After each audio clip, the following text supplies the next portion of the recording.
Hello, everyone. My name is Michael Nardone, and I'm the co-editor of the Documents book series that we do through the Center for Expanded Poetics down at Concordia University. Perhaps some of the people who've been following Volume were online last night or yesterday afternoon for my co-editor and the director of the Center for Expanded Poetics, Nathan Brown, who was in dialogue with Amaranth Borsuk last night.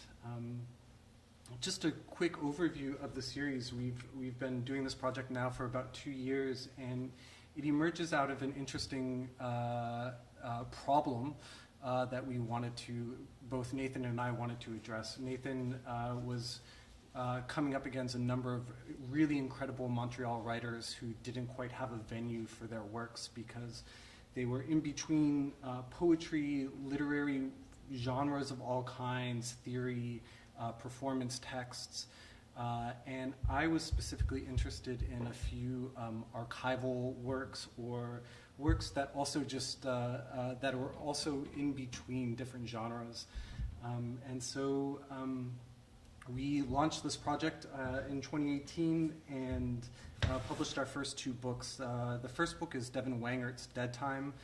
It's a theory book on intolerable images and the politics of banality.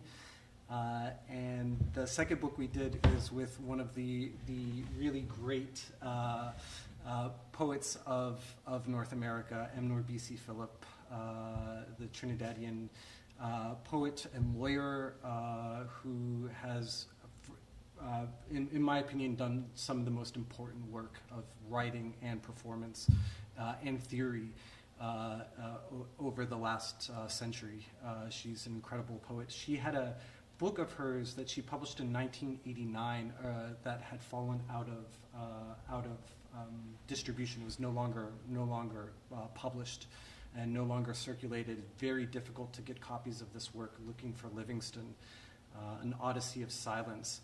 Many people know Norbisi through her work Zong, about the Zong massacre of a slave ship that she did a certain set of procedures and rituals through the court proceedings regarding this court case. It's an incredible work. We've just sold out of it, and we're actually doing a second edition now that I'm preparing with Norbisi.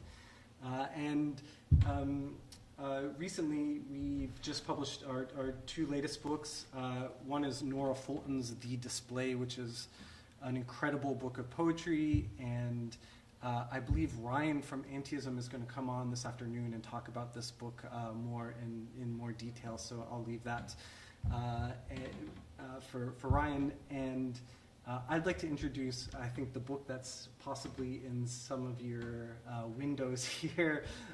It's a book called Slow Scrape by Tanya Lucan Linklater. Tanya is an elutic writer, poet, performance artist, choreographer, visual artist. She's really blown up over the past couple of years. I think her work is now installed at the Tate Modern. She did a number of works for the San Francisco MoMA and the Chicago Art Biennial. She is an incredible thinker, maker, and this book, I'm so proud that this book is in the world right now because I originally saw Tanya's work as part of a group exhibition in Victoria, BC at Open Space. I had written a catalog text for the exhibition called Concrete Scores that 2 lovely people did, Peter Morin and Doug Jarvis at Open Space, and I was blown away by Tanya's works. The works in particular that I saw were, I'm going to point to these incredible works from a poem, a sequence in here called The Harvest Sturdies. Tanya is Alutiiq, from the Aleutian Islands in what we sometimes call Alaska, and she lives in North Bay, Ontario, on the Nipissing First Nation, and her partner and partner's family is all Cree, and one of the poems in this work documents her immersion and learning of Cree, doing specific works like tanning hides, beading, and doing these like incredible traditional works and labor, and learning the language through that. And she did these beautiful, hoping are they coming across? Yeah, cool, amazing. She did these incredible works that were originally printed on large canvas tarps and installed in the gallery. And alongside of each installed tarp was a video of that same tarp installed out on the land where she had learned this language. It's just a beautiful work and speaks to, I think, some of like the tradition of internationalist concrete poetry from the mid-20th century onward, in really terms of thinking about language and the materiality of language and the contexts of language's materiality through time. And I just thought it was such beautiful work, and had talked with Tanya about developing this book over years. I think this was 2014 when I first saw the exhibition of her work. And so this was a really slow process of building this book. Tanya had worked with the really incredible Lakota poet, Layli Long Soldier, who also has written one of the most important books in my life called Whereas. And Layli was a mentor to Tanya she mentored Tanya. So the first third of the book, I'd say, is all these beautiful lyric works, really thinking about heritage and the intergenerational passage of Mama and language. Then the second part of Slow Scrape opens up into these incredible event scores.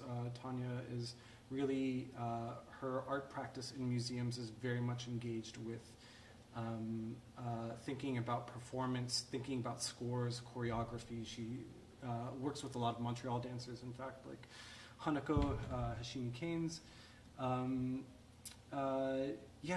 So, and then the third part of the book is very much these beautiful works written often with exhibitions, and are written closely with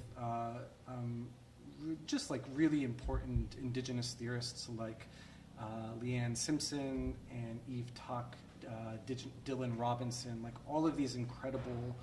I think that we're in a moment right now where there are just so many incredible Indigenous artists working all across North America, is what I'm most familiar with. And Tanya's really at sort of a center or core in dialogue with a lot of these great artists, thinkers, makers, and so much of this book is made in dialogue with these great artists and thinkers. And yeah, that's the book. It's just been published, I think, 2 weeks ago. It's, I think, one of the most beautiful works of writing that's out there in the world. And I think we're apparently selling them very quickly. Apparently about half of the run sold these past 2 weeks. If anybody is interested in the book, look on the Antiism site. All of these books are for sale there.